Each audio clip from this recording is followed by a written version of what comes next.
जय हिंद दोस्त। BPSC TRE 1.0 2.0 में जो मेहनत करके लड़के भर्ती हो गए हैं और उनको बाहर निकलने पे क्या दर्द है, क्या मेरे अंदर फीलिंग है, ये हमारे भाइयों ने जानने का प्रयास किया है। देखिए, अगर बीपीएससी टीआरई 1.0 और 2.0 रद्द होगी तो 70% से ऊपर फर्जिफिकेशन वाले लड़के इसमें भर्ती हो चुके हैं।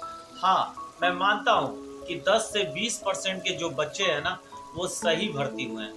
उनके लिए मेरे दिल में बहुत दर्द है कि एक मेहनत करके नौकरी पाने के बाद भी 70% के जो फर्जिफिकेशन वाले लोग हैं, उनके कारण उनको भी बाहर का रास्ता देखना पड़ेगा। यही हुआ है 2016 की भर्ती में, जो बंगाल में भर्ती हुई थी उसके तहत, और आज वही दशा फिर होने जा रही है बिहार में। बीपीएससी 1.0 और 2.0 में 100% आप मान के चलिए ये भर्ती रद्द होगी। ये कब रद्द होगी, इसकी भी प्रक्रिया है। ये जिस दिन के पाठक साहब को शिक्षा विभाग से हटाने के लोग प्रयत्न करेंगे, उस दिन पूरा पोल पट्टी खुलेगा और के पाठक साहब के पास सभी का सबूत उपलब्ध है, कौन क्या कैसे भर्ती कराया था, कैसे कहाँ से फर्जिफिकेशन हुआ था।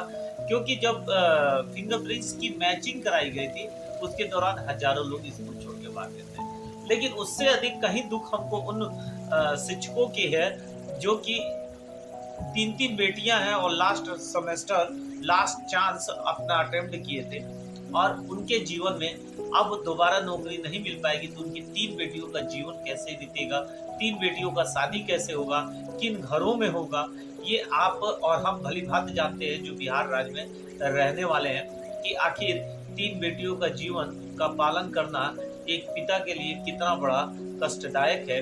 उसको सरल बनाने के लिए बिहार सरकार को सही तरीके से भर्ती करने की जरूरत है। बहुत सारी ऐसी परेशानियां भी हैं बिहार सरकार में कि पैसे के आगे हमारे व्यक्तित्व को नहीं देखा जाता, हमारे विकास को नहीं देखा जाता, ना हमारे शिक्षा को देखा जाता है।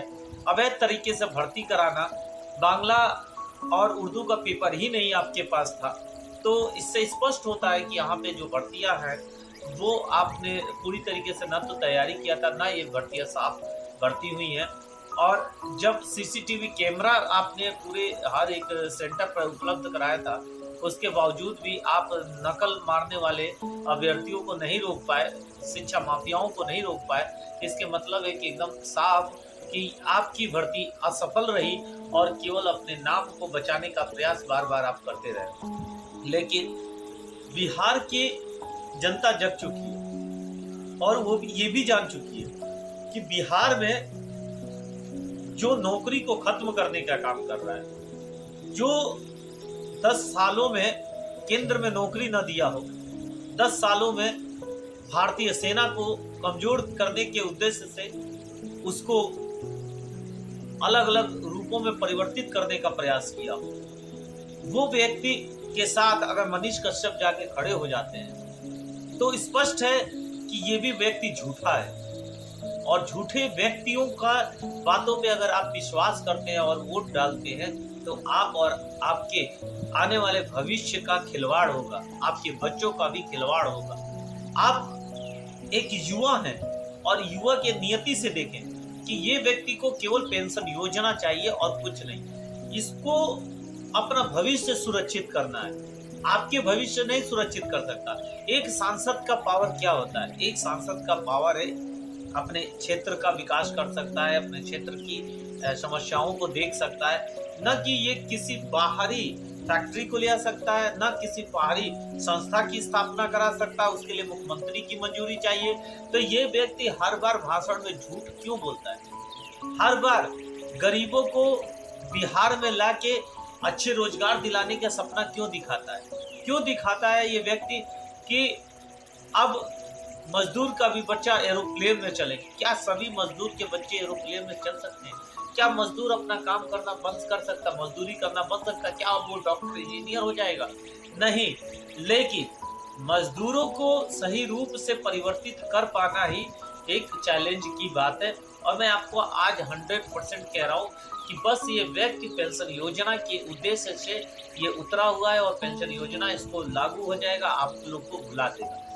केवल जितने इतिहास उठा के देख लीजिए, जितनों को जीतना हुआ है शुरुआत में, वो हमेशा मजदूरों के पैरों में ही गिर के जीते हैं। उसके बाद जीतने के बाद मजदूरों को बुला दिया।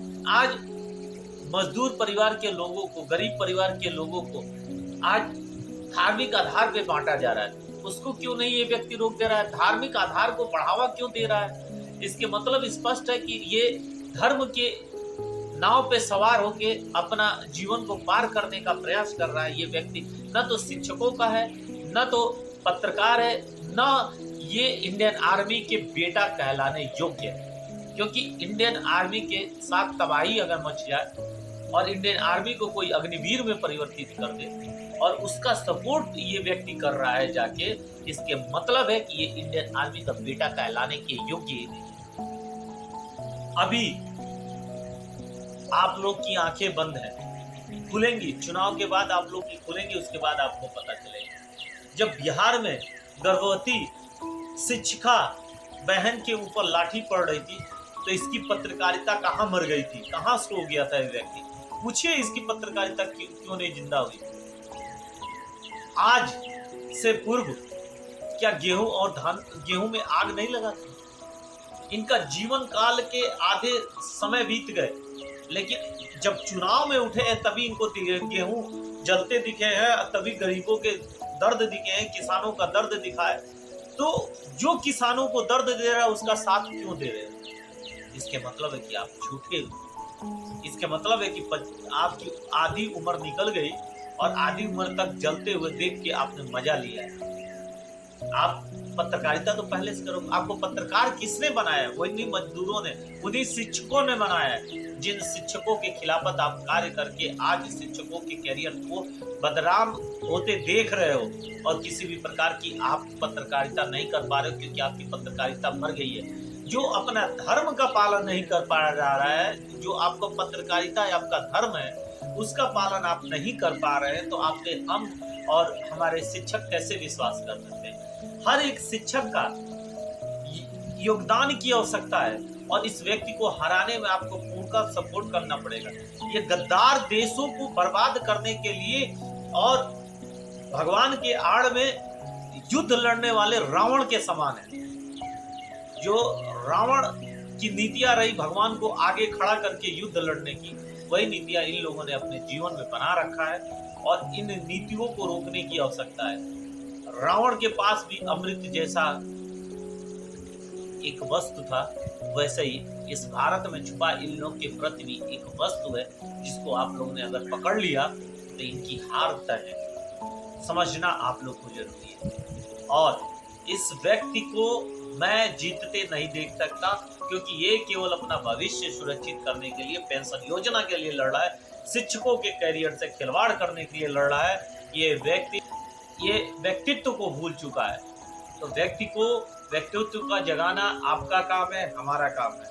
जय हिंद, जय भारत।